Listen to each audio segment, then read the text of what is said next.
ఇన్ని రోజులు మీ గురించి పట్టించుకొని షర్మిలమ్మ ఈరోజు కొత్త అవతారం ఎత్తి నిన్న మీటింగ్ పెట్టారు నగిరిలో.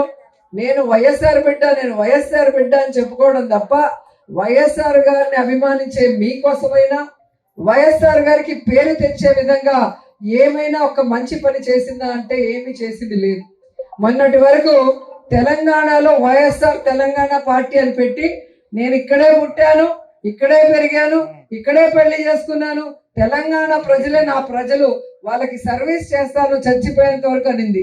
ఇప్పుడు ఆ పార్టీని గాలికి వదిలేసి ఏ రాజశేఖర్ రెడ్డి గారిని కుటుంబాన్ని విచ్ఛిన్నం చేసిందో కాంగ్రెస్, ఏ రాష్ట్రాన్ని కాంగ్రెస్ విచ్ఛిన్నం చేసిందో, ఏ కాంగ్రెస్ అయితే రాజశేఖర్ రెడ్డి గారు చనిపోయాక ఆయన పేరుని ఎఫ్ఐఆర్ లో పెట్టిందో, ఏ కాంగ్రెస్ అయితే ప్రత్యేక హోదా లేకుండా ఈరోజు ఆంధ్రప్రదేశ్ ని సర్వనాశనం చేసే విధంగా విభజన చేసిందో అలాంటి కాంగ్రెస్ లోకి జాయిన్ అయ్యి ఈరోజు జగనన్న మీద మన మీద విషం చెమ్మటం మీ అందరూ కూడా గమనించాలి. ఎందుకంటే నిజమైన రాజన్న బిడ్డ జగనన్న మాత్రమే.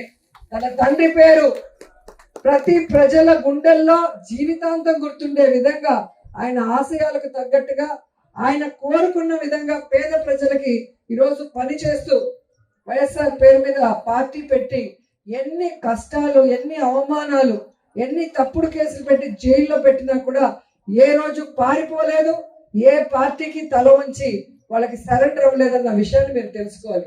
కానీ షర్మిల గారు ఈరోజు కాంగ్రెస్ లో చేరి వైఎస్ఆర్ ఆత్మని క్షోభించే విధంగా చేసింది.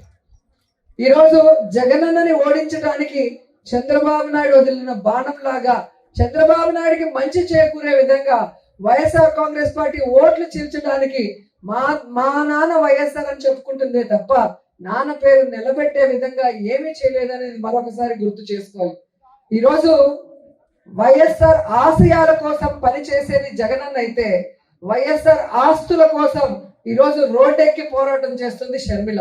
ఆ తేడా గుర్తించి జగనన్నని ఆశీర్వదించండి.